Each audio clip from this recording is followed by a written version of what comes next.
Bonsoir mesdames, bonsoir messieurs, une fois de plus, merci d'être au rendez-vous de ce magazine du dimanche. Ce soir, Bazin Pembe, coordonnateur de la dynamique Le Changement, ce maintenant, mais également secrétaire national en charge de stratégie et insertion du parti cher à Modeste Batilouke. On parle du FCC. C'est avec lui qu'on va discuter de l'actualité qui sévit en RDC et particulièrement à Kinshasa. Bonsoir maître Bazin et merci d'être au rendez-vous de ce soir. Merci beaucoup, le plaisir est partagé pour participer à ces magazines habituels. De temps en temps, on te demande de venir nous éclairer par rapport à l'actualité. Tu es parmi les consultants de ce magazine de dimanche. Alors merci d'être tout le temps disposé par rapport à cela. On prend un tout premier élément, on parle de Monseigneur Hétéro Bailestero qui dit au revoir au chef de l'État. C'était le représentant du pape en République démocratique du Congo. Image et commentaire. Il est toujours nécessaire de se parler. Il est toujours important de s'écouter. Il est toujours regarder ensemble envers le bien du pays, le bien de la population. Je pense qu'en ce moment, je rends grâce à Dieu et j'espère que ça pourra toujours devenir mieux. Ça a besoin de la collaboration de tous. En 5 ans, Monseigneur Hétéro Bailestero a visité presque toutes les provinces du pays à la rencontre de la diversité de l'être congolais. Son vœu le plus ardent, a-t-il dit, et que la République démocratique du Congo demeure un pays souverain et conciliant, comme le souhaite le pape. Et pour y arriver, le prélat catholique a appelé les forces vives du pays à travailler dans la responsabilité et le sens du bien commun. On reste dans les activités du chef de l'État pour dire qu'il a pris part à la cérémonie de lancement de formation de tout nouveau magistrats à Kinshasa. Image et commentaire. À la queue au portillon du Palais du Peuple, ces nouveaux magistrats, 2500 au total, récemment nommés par le chef de l'État, sont venus ce samedi participer à la cérémonie du lancement officiel de la formation initiale de magistrats. Une cérémonie présidée par le magistrat suprême, dont l'entrée dans la salle a provoqué un tonnerre d'applaudissements.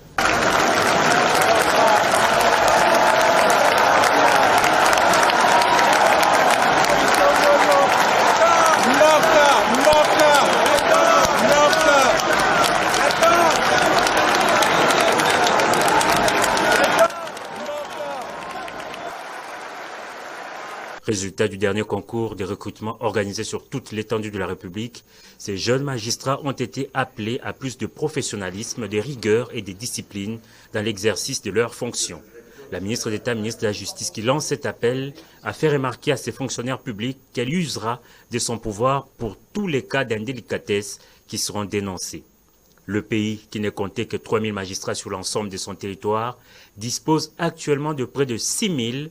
Voilà qui réjouit le président du Conseil supérieur de la magistrature. Cette joie a été beaucoup plus grande lors de l'adresse du magistrat suprême à ce corps judiciaire, une première. Félix Antoine Tshisekedi Tshilombo s'est dit préoccupé par la bonne marche et par l'efficacité de l'appareil judiciaire. Le chef de l'État a lancé un appel ultime à la renaissance de la justice voulue et attendue de tous, a-t-il indiqué. Cette promotion, baptisée par le garant de la nation État des droits, a applaudi frénétiquement le magistrat suprême qui a évoqué l'amélioration du traitement de magistrats.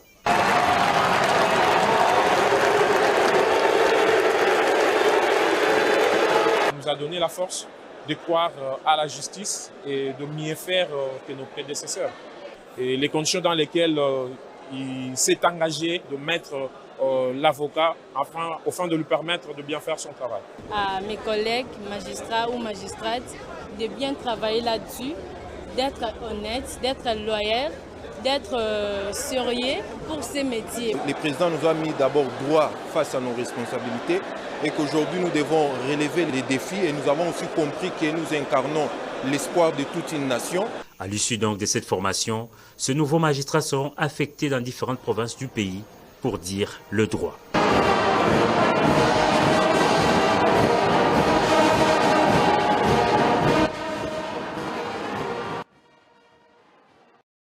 Bazin Pembe, on t'a présenté comme secrétaire national en charge de stratégie et réinsertion du parti FDC de Modeste Batilouke. Tout à l'heure là, le chef de l'État, parmi les tout nouveaux magistrats, mais il faut retenir quelque chose, le chef de l'État fustigeait le comportement des magistrats vers eux. La justice élève une nation, on a comme l'impression que notre justice est instrumentalisée. Comment comprenez-vous cela? Oui, il faut rappeler qu'à part le fait qu'on est politique, je suis avocat. Bien sûr, tu es mieux placé pour faire ce commentaire. Oui, de mon état. Oui. Et donc, voir aujourd'hui certains amis avec qui nous étions dans la profession, être appelé magistrat ou magistrate, c'est une bonne chose. Et la dénomination qui porte maintenant magistrat de l'état des droits, nous voulons les revoir sur cet angle-là. Parce qu'il faut les reconnaître que la justice congolaise a un problème très sérieux. Nous avions encore un problème. Nos magistrats n'ont pas encore intériorisé ce que c'est la vision d'abord du président de la République et aussi ces principes, la justice élève une nation. Ce que nous voyons aujourd'hui dans ces corps, c'est déplorable. Nous avions aujourd'hui une justice de 2 poids 2 mesures. Si vous n'avez pas de moyens, vous avez du mal à vous en sortir. Si vous avez, vous êtes derrière les barreaux. J'espère bien que la discipline, la loyauté et surtout le bon sens de servir va caractériser ces nouveaux magistrats qui vont amener un vent nouveau et pouvoir faire voir à ceux qui ont été avant et que nous avions apporté ces nouveaux vents. Nous voulons qu'il y ait une symbiose entre le peuple congolais et la justice, parce que les gens craignent aujourd'hui de saisir les instances judiciaires parce qu'ils disent nous n'avions pas de moyens, nous n'aurons pas gain de cause. Vous voyez, ça tique. J'espère bien, parce que ce qui se passe dans l'appareil judiciaire, je peux vous dire, comme les chefs de l'État. Finalement, quelle est la gangrène qui infeste ce métier de, je crois, des avocats, des magistrats, c'est-à-dire votre domaine d'activité? Le chef de l'État hausse les tons finalement. Mais est-ce que cela est suffisant, d'autant plus qu'on attend de lui de sanctions sévères, n'est-ce pas, envers ceux-là qui s'aventurent à dire les droits pas comme il le faut? Cher ami, vous savez, nous avions appris en civisme que l'air, les temps fait partie aussi de certains niveaux de civisme dans la vie. Mais regardons aujourd'hui dans nos instances judiciaires, dans certains cours et tribunaux de la République démocratique du Congo, vous trouverez les magistrats qui vous arrivent au travail à 12 heures, à 15 heures. Et je ne pense même pas que les magistrats ont des listes de présence. Ils se sentent très libres ou trop libres, pourrais-je dire, pour se comporter ainsi ou bien? Bon, ils vivent comme des électrons dans l'air, et ce qui est condamnable, déplorable. J'espère bien que Madame la ministre de la Justice va prendre la situation en main et elle va recadrer et aussi taper. Nous voulons voir certains magistrats être sanctionnés. Pourquoi pas? Nous voulons voir certains sanctionnés. Nous n'avions jamais vu une audience de flagrance suite à un délit, à un fait infractionnel commis par un magistrat. Et donc le chef de l'État a raison de le dire. Et je suis aussi de cet avis-là, mais nous avions intérêt à travailler, à dénoncer pour relever cette République démocratique du Congo. Très bien, merci Maître Bazin. On va prendre un élément important, parlant de l'assassinat de l'honorable Chéribin Okende. Il a été retrouvé mort aux alentours du poids lourd. Un événement macabre qui endeuille toute la nation. Images et commentaires. Voilà, on est là. On assiste à la mort du député national, ministre honoraire des Transports, M. Chéribin Okende. Nous sommes dépêchés pour arriver sur place et faire les constats. Et c'est vrai, le véhicule est criblé de balles, comme vous pouvez constater. Il vient de décéder. Probablement que là, le véhicule défunt. Mais c'est une triste réalité. La politique ne devrait pas nous conduire à des morts d'hommes. Extrêmement regrettable. Je pense que les professionnels vous diront. C'est grave. Ça c'est grave. Ça c'est grave.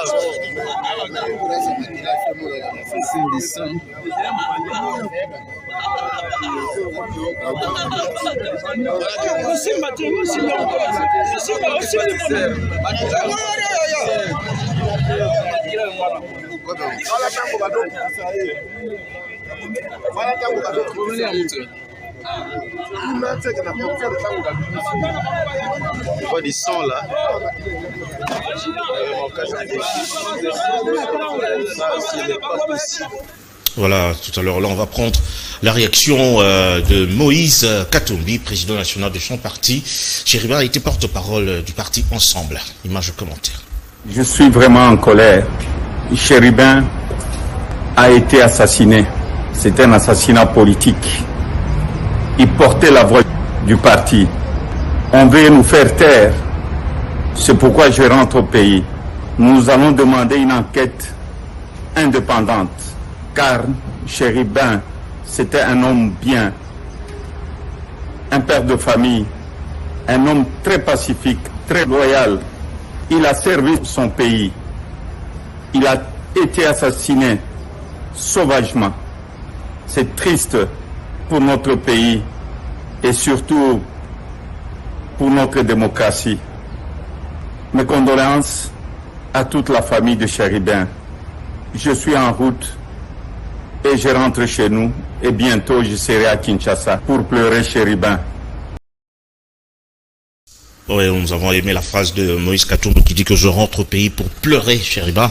On l'a vu déjà, il était en larmes quand il parlait. Certes, nous tous, c'est avec consternation que nous avons appris cette triste nouvelle. Maître Bazin, la question demeure, pourquoi alors Chéribin Okende?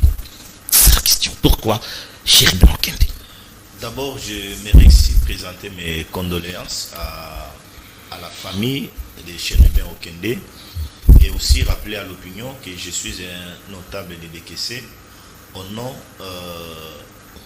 de tous les Ndengese vivant ici à Kinshasa. Nous présentons nos sincères condoléances à la famille du défunt Chéribin Okende. Et aussi, il faudra les rappeler que je suis en Amongo. Je suis appelé à compatir avec cette famille.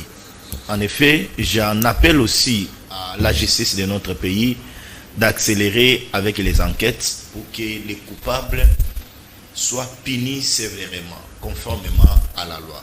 Et je tenais aussi à remercier le gouvernement pour avoir accepté à ce qu'il y ait aussi l'expertise de l'étranger dans les enquêtes.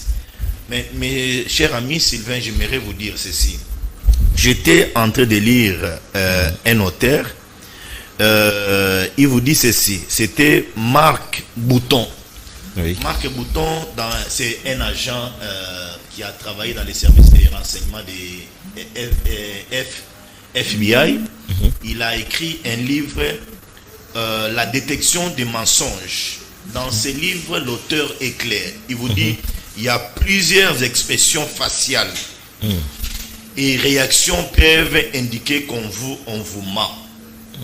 Il ajoute que celles-ci peuvent être causées par la nervosité, des réactions chimiques et des réactions physiques. C'est-à-dire, nous voyons aujourd'hui plusieurs réactions dans l'opinion, venant aussi d'ensemble, mais j'aimerais dire à l'opinion, à la population congolaise, de tirer beaucoup attention. C'est pas tout le monde qui passe à la télé condamné, plairait avec Chéribin Okende qui est innocent. Et donc, je suis certes convaincu que les enquêtes qui sont en cours vont nous révéler quand tu parles plusieurs de ça, choses. Tu fais allusion à quoi particulièrement?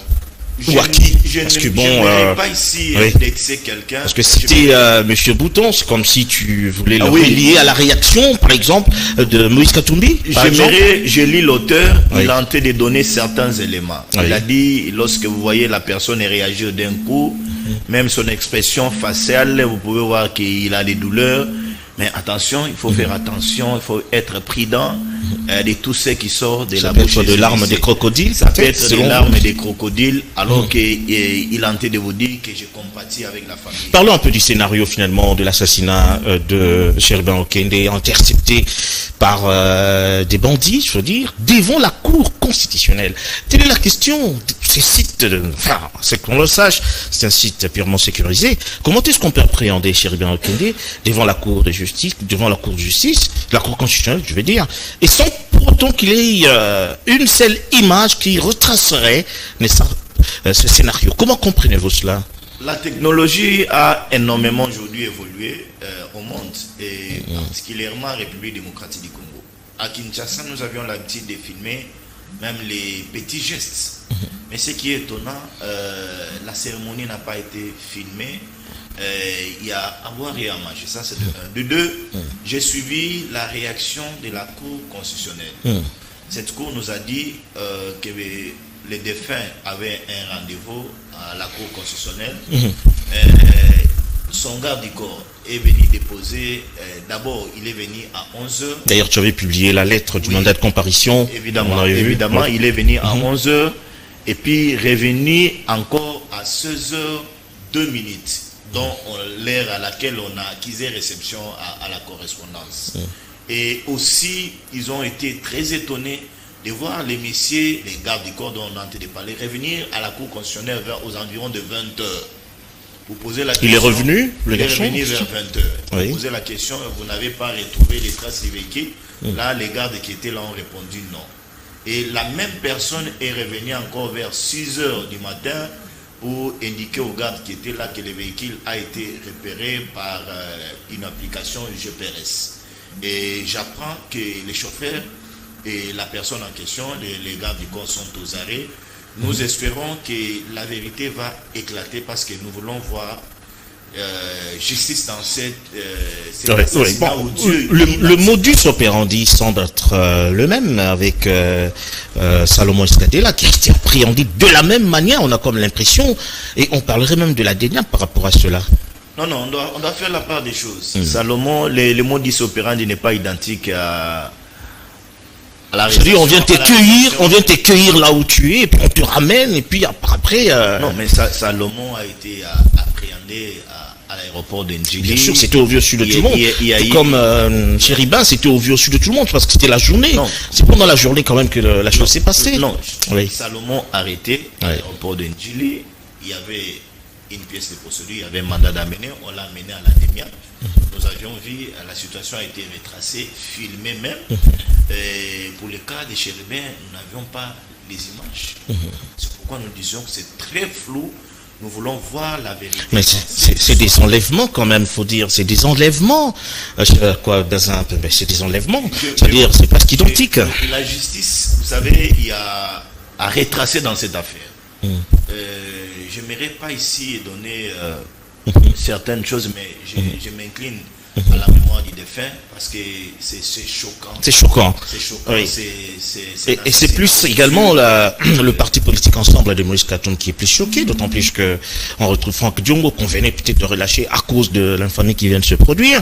On retrouve Mike Mukeba toujours et Salomon Escadela. Est-ce que vous ne pensez pas que c'est trop de coups finalement contre Moïse Katumbi tant que politique? Comment comprenez-vous cela? Monsieur Diongo est en liberté. Oui, certes, on l'a relâché il n'y a pas longtemps. Il n'y a pas longtemps. Oui, bien sûr. Ça n'a rien à voir avec la situation du défunt Okende. Mike Mukeba est en prison pour des faits, les infractions des droits communs. Et nous espérons que la situation avec la situation d'Okende va évoluer. Mais j'aimerais vous dire, cher ami Sylvain, faisons confiance à l'appareil judiciaire de notre pays. Je ne vois pas la politique se mêler dans la mort de Chéribin Okende. Tout à l'heure, Moïse Katumbi a parlé de la politique quand même. Non, ne suivons pas certaines allégations de certains messieurs qui veulent trouver un peu de la santé politique derrière la mort de quelqu'un. Vous l'avez dit tout à l'heure là que c'est son parti politique qui est choqué. Non. Chéribin a été élu député national. Il a été député national, il a été ministre national dans ce pays. Et donc, aucun parti politique aujourd'hui ne peut s'approprier Chéribin Okende. Au contraire, ce sont les Congolais qui ont intérêt, que nous invitons à s'approprier la situation de Chéribin Okende, de compatir avec sa famille. Laissons d'abord de côté nos accointances politiques, pleurons, demandons à la justice avec l'intervention de l'extérieur pour que les enquêtes. On parle des enquêteurs belges et sud-africains qui pourront venir par rapport à cela. Est-ce que c'est suffisant? Bon, il ne reviendra plus à la vie, mais quelque part, on se pose des questions. Nous sommes à quelques mois des élections, mais on a comme l'impression que les candidats, Moïse Katumbi qui s'est prononcé, on voit également Matata Ponyo qui s'est prononcé, semblent toujours être dans les collimateurs du régime. C'est ce que ça donne comme image, si bien sûr. Vous me parlez de M. Matata Ponyo, son affaire a été fixée devant la justice. Et espérons que dans les jours ou les jours qui viennent, le monsieur va préparer ses moyens de défense. S'il est innocent, nous avions la justice dans ce pays.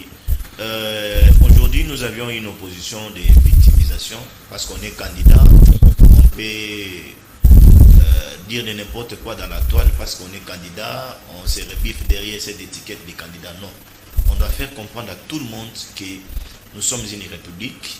Ce n'est pas une république bananière, nous sommes un État, nous avions des lois dans ces pays qu'il faut respecter, nous avions des institutions qu'il faut respecter. Ouais. Et les élections, c'est un jeu démocratique. Si vous êtes partant, vous remplissez les conditions, vous êtes bienvenus. Merci beaucoup. On parlerait même de Jacques Ndala qui serait arrêté, puis relâché la même nuit, ainsi que d'autres militants, deux ensemble. On prend alors le point de presse des avocats de Matata Ponyo, puisqu'on a parlé de lui. Image de commentaire. Le collectif des avocats de Matata Ponyo, l'ancien Premier ministre, ont tenu un point de presse ce mercredi 12 juillet 2023. Le professeur Nyabirungu, l'un des avocats de M. Matata Ponyo, a expliqué que les considérations de ce jour sont de nature exclusivement juridique, sans exclure que des considérations d'une autre nature soient tout à fait envisageables, vu la persistance des violations du droit et des actes d'acharnement sur la personne. Matata Ponyo est-il poursuivi comme Premier ministre? Manifestement, telle est la volonté et la compréhension des choses par le parquet général près la Cour constitutionnelle. En effet, la Cour constitutionnelle n'a de compétences pénales qu'à l'égard du chef de l'État et du Premier ministre dans les cas et conditions prévues par la Constitution. C'est l'article 163 de la Constitution que je cite.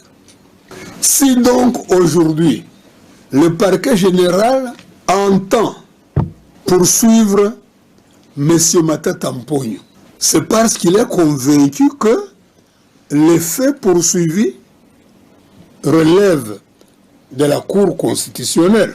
Et donc, en tant que parquet général près cette cour, il ne peut qu'être compétent. L'idée centrale, jusque-là, c'est de dire quoi? La Cour constitutionnelle n'a qu'une compétence en matière pénale. C'est vis-à-vis du chef de l'État et du Premier ministre en fonction. Toutes les infractions commises par le Premier ministre pendant ou à l'occasion de l'exercice de ses fonctions ne peuvent être jugées que par la Cour constitutionnelle selon l'article 163 et 164 de la Constitution. Ainsi, s'étant déclarée incompétente à connaître de poursuites engagées contre les prévenus Matata Ponyo Mapan et consorts, aucune autre juridiction ne peut engager une action pour ces mêmes faits contre l'ancien Premier ministre. Bon, voilà, Maître Bazin, tout à l'heure, l'a fêté les avocats de M. Matata Ponyo. Bref, tout ce passeport de charabia, vos termes que vous utilisez, et tout c'est un bon glio finalement dans ces secteurs. Qui est habilité aujourd'hui à juger Matata Ponyo? Dans la question a été déjà répondue par la Constitution de la République démocratique. Dans son article 164, je vais vous lire à l'intention de ceux qui sont de mesure. La Cour constitutionnelle et le juge pénal du président de la République et du Premier ministre pour des infractions politiques, de haute trahison, d'outrage au Parlement, d'atteinte à l'honneur ou à la probité, ainsi que pour les délits d'initiés et pour les autres infractions de droit commun commises dans l'exercice ou à l'occasion de l'exercice de leurs fonctions. Elle est également compétente pour juger leurs co- et complices, leurs co-auteurs et complices. Et donc, M. Matata Ponyo étant Premier ministre, un ancien Premier ministre de la République démocratique du Congo, son juge naturel, c'est la Cour constitutionnelle. Il n'y a pas les de gauche, à droite. La Constitution. Mais qu'est-ce que la Cour des cassations est allée faire là-bas? Je veux dire, on va utiliser des termes simples. Oui, là, c'est une bonne question. Matata Ponyo a commis une infraction dans ce pays. On a regardé la loi, on a dit qu'il faut les juger. L'affaire a été apportée devant la Cour constitutionnelle. Le dossier a été fixé. On fixe les dossiers, les audiences commencent. La Cour constitutionnelle se déclare incompétente pour juger M. Augustin Matata Ponyo. Mais dans l'arrêt de la Cour constitutionnelle, dans cet arrêt d'incompétence, la Cour laisse une brèche, dit je renvoie les dossiers devant le parquet général près la Cour de cassation, qui est compétente pour juger Augustin Matata Ponyo. Ça, c'était la Cour constitutionnelle. La Cour de cassation, le parquet général près la Cour de cassation examine les dossiers et prend l'affaire, envoie par une requête aux fins de fixation des dates d'audience devant les juges près la Cour de cassation. La Cour de cassation examine les dossiers. Et à l'intérieur, la Cour vous dit ceci, dans son arrêt, qu'elle renvoie l'affaire devant la Cour constitutionnelle pour l'interprétation de l'article 162. Rappelons ici que la Cour constitutionnelle, c'est une cour habilitée à interpréter certains actes parlementaires, même certains actes aussi, pour examiner la conformité avec la Constitution. La Cour constitutionnelle examine les dossiers. Cette fois-là, la Cour s'est dit compétente pour recevoir les prévenus Augustin Matata Ponyo. Et aujourd'hui, la situation a évolué. Il y a une requête au fait de fixation des dates d'audience. La Cour constitutionnelle dit. Cette même Cour constitutionnelle. Et donc, la situation a avancé. Dans les heures ou les jours qui viennent, le monsieur sera fixé et il va préparer ses moyens de défense. La moindre des choses serait quoi, cher ami Sylvain, de demander à M. Augustin Matata Ponyo de préparer ses moyens de défense pour aller affronter la Cour constitutionnelle au lieu de rester dans la spéculation, au lieu de rester dans les médias. Je n'ai jamais vu dans le monde un journaliste qui a rendu un arrêt, un journaliste qui a rendu un jugement, un journaliste qui a lavé quelqu'un qui est poursuivi devant les instances judiciaires. Là où on peut être innocenté, c'est devant la justice. La démocratie du Congo étant un pays légal, nous avions des instances judiciaires, nous avions des magistrats aujourd'hui compétents. Et moi, j'en appellerai à M. Augustin Matata Ponyo d'aller comparer. Il n'est pas seul. Il y a des promoteurs. Très bien. Oui, Bazin, bon, on réfléchit pendant une minute parce que bon, on va plus s'éterniser là-dessus. La Cour constitutionnelle dit je ne suis pas compétente, il faut renvoyer à la Cour des cassations. La Cour des cassations renvoie à la Cour constitutionnelle. Quelque part, c'est qu'il y a déjà un hic. C'est-à-dire qu'il y a un hic. Et bon, il faut quand même dire également que bon, nous on n'interprète pas le droit parce que moi je suis journaliste, mais quelque part, je me dis, mais qu'est-ce qui a enclenché aujourd'hui que la Cour constitutionnelle se dise compétente? C'est ça la question, c'est là où les gens ne comprennent pas. C'est très important. Oui. Je peux vous dire, oui. M. Augustin Matata Ponyo semble dérouter le Congolais. Il veut dire aux Congolais, même pour ces interventions, qu'il y aurait un vide juridique dans l'arsenal de notre pays. C'est un extraterrestre qui est au-dessus de la Constitution, qui n'a pas un juge. Mais c'est vous-même quand même, parce que vous avez dit qu'on ne peut pas juger un ancien Premier ministre. Quand tu as lu ton article, tu as parlé de ça. Je vous en prie. Non, mais je crois que c'est dans la loi, dans la Constitution. Un ancien Premier ministre. La Constitution dit on peut les juger. Un ancien Premier ministre. La Constitution est claire. On parle. Non. À moins qu'on ne comprenne pas, on parle d'un Premier ministre en fonction, c'est dans l'exercice de son fonction, et un ancien Premier ministre. Est-ce que la Cour constitutionnelle peut juger un ancien Premier ministre par rapport aux bavures qu'il a faites pendant son mandat? C'est important. Bon, je ne sais pas. Il faut quand même qu'on éclaire l'opinion, parce que nous, on ne comprend pas tout ça. Bien sûr, pas pour rien qu'on vous a fait venir. Oui, la loi vous dit les infractions commises pendant l'exercice de son mandat. Oui. Et donc, on ne poursuit pas M. Matata Ponyo comme étant un ministre des Finances. On ne le poursuit pas comme ministre de l'économie. On le poursuit comme étant Premier ministre, un ancien Premier ministre de la République démocratique du Congo. Alors, une question.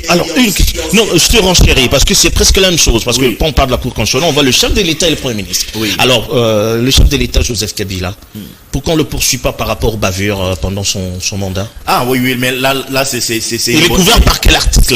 Par quelle loi? C'est une bonne question. Oui.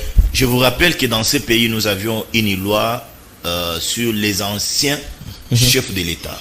Nous avons une loi sur les anciens chefs de l'État et jusqu'à la preuve du contraire, je n'ai pas encore suivi la justice de mon pays charger M. Kabila sur une prévention quelconque. La deuxième des choses, j'aimerais dire à l'opinion que la Cour constitutionnelle, la Cour de cassation ont examiné, lorsque vous lisez leurs arrêts, ce sont les arrêts sur le plan de la forme. Ils n'ont jamais abordé le fond. Cette fois-ci, la Cour va aborder le fond. Sur le fond et nous allons découvrir. Et dans cette histoire, ceux qui sont victimes, là c'est dit de Kalouba, c'est les Congolais. Ce sont ces Congolais qui sont victimes, qui vont se constituer en partie civile. Très bien, Maître Bazin. On va poursuivre pour prendre le point de presse de Martin Fayoulou, un autre opposant de l'opposition, enfin un autre opposant politique du régime. Image commentaire. Martin Fayoulou a dans son point de presse tenu ce mercredi 12 juillet réaffirmé sa position de non-participation aux élections prochaines, peu avant la rencontre entre les 4 leaders de l'opposition avec le président de la Commission électorale nationale indépendante. Nous déposerons pas les candidatures, a-t-il indiqué. Pour Martin Fayoulou, la réponse apportée par la CENI contre l'audit du fichier électoral par un organisme externe indépendant réputé est une provocation. L'audit est nécessaire pour s'assurer de l'authenticité des données envoyées selon le président de décider. Il ne sera nullement question d'accompagner le président Denis Kadima, y compris le pouvoir actuel dans sa fraude, a-t-il expliqué lors de ce point de presse. De ce fait, nous réaffirmons notre position. En l'absence d'un fichier fiable, audité par un organisme indépendant réputé, en présence de délégués des parties prenantes, nous ne déposerons pas nos dossiers de candidature.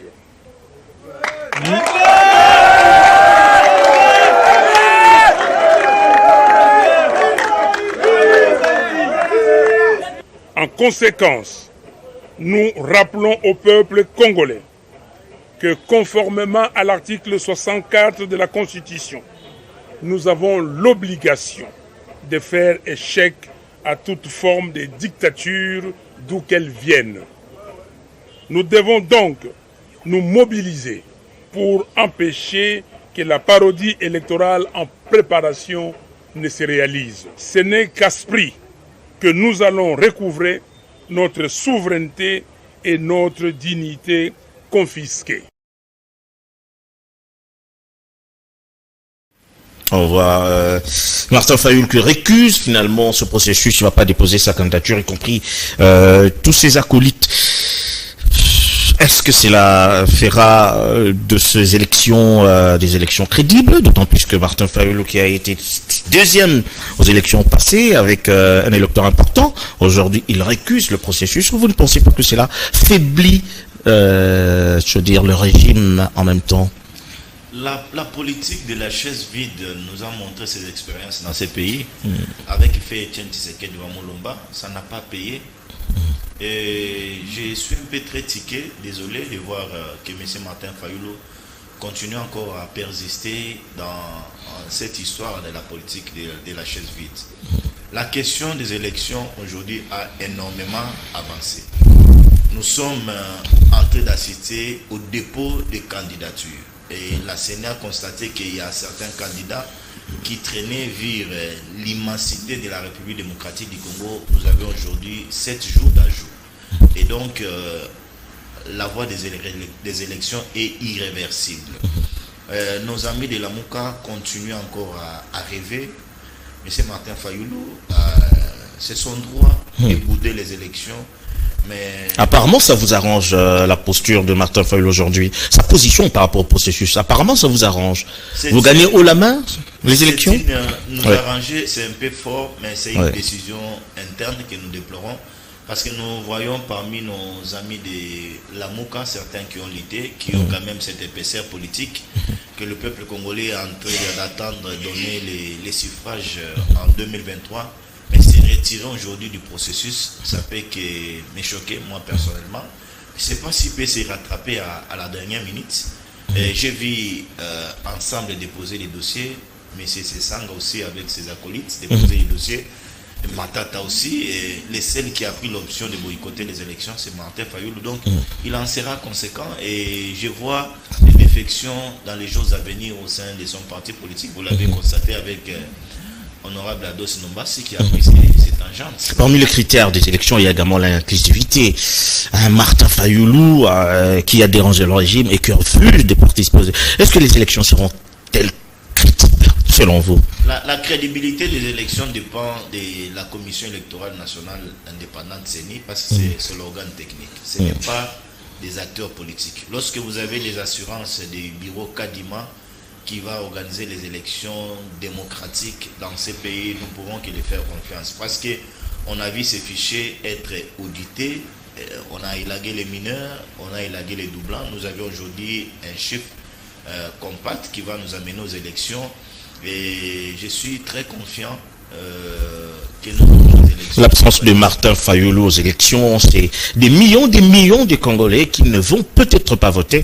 On risquerait d'avoir un chef de l'État élu avec un minimum de 15-10%. Est-ce que vous ne le pensez pas? Je ne sais pas sur base de quoi vous êtes tenté de donner tous ces statistiques.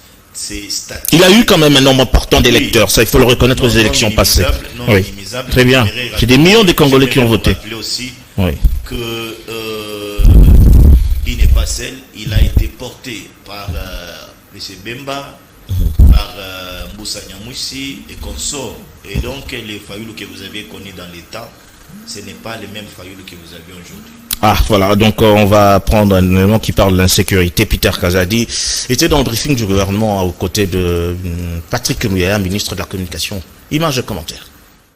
Prenant la parole, Peter Kazadi a de prime abord revenu sur les différentes formes de sécurité qui minent la ville-province de Kinshasa, du phénomène Kuluna au kidnapping en passant par le phénomène milice Mobondo qui s'est étendu jusqu'à la capitale. Le chef de la sécurité congolaise a rassuré des mesures du gouvernement pour lutter contre l'insécurité et restaurer l'autorité de l'État, ce qui passe notamment par une motivation de la police. Soulignant le résultat palpable sur les terrains enregistrés par Kinshasa, dont l'arrestation de plusieurs Kuluna, Peter Kazadi a promis l'apport considérable du gouvernement dans l'intensification de ses actions. Prenant la parole à son tour, le vice-ministre de la Santé publique, Hygiène et Prévention, le docteur Serge Olene Obe Anzem, a rassuré que toutes les dispositions sont prises dans la sécurité médicale à Kinshasa, surtout à l'approche du 9e Jeu de la francophonie, prévu du 28 juillet au 6 août 2023. Répondant à la question sur le trafic d'organes qui continue de faire boule de neige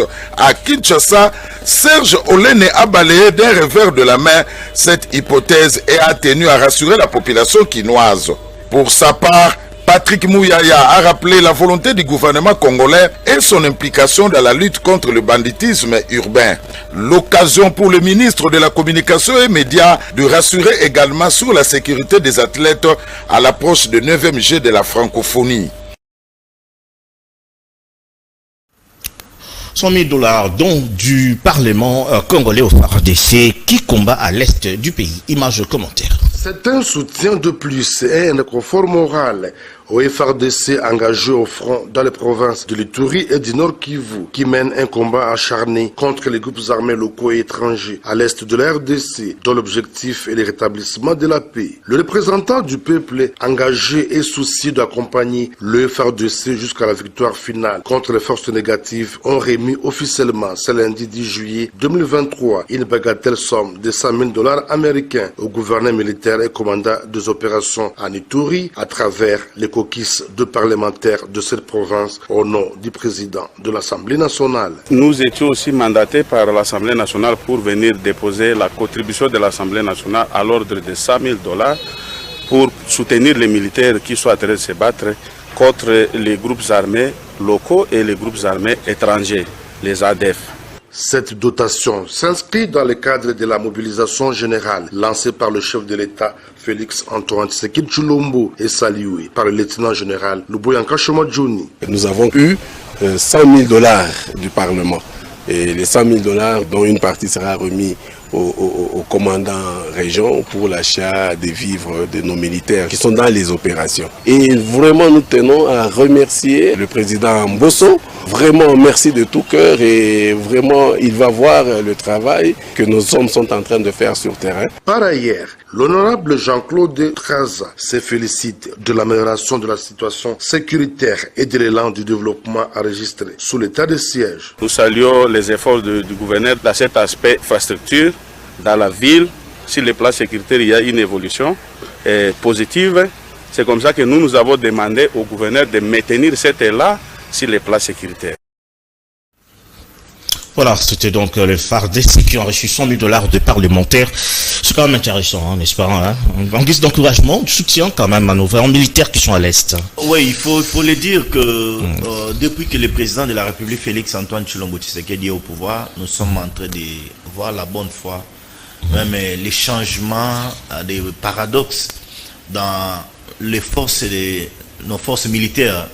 Et à part les recrutements qu'il y a eu, aujourd'hui la loi de programmation militaire, nous avions aujourd'hui une logistique nécessaire pour nos forces armées de la République démocratique du Congo et tous ces efforts sont encouragés et nous espérons que la République démocratique du Congo va retrouver sa place. Très bien, ça fait parce qu'on a besoin de ça dans la sous-région. Très bien, alors Peter Kazadi parle de l'insécurité.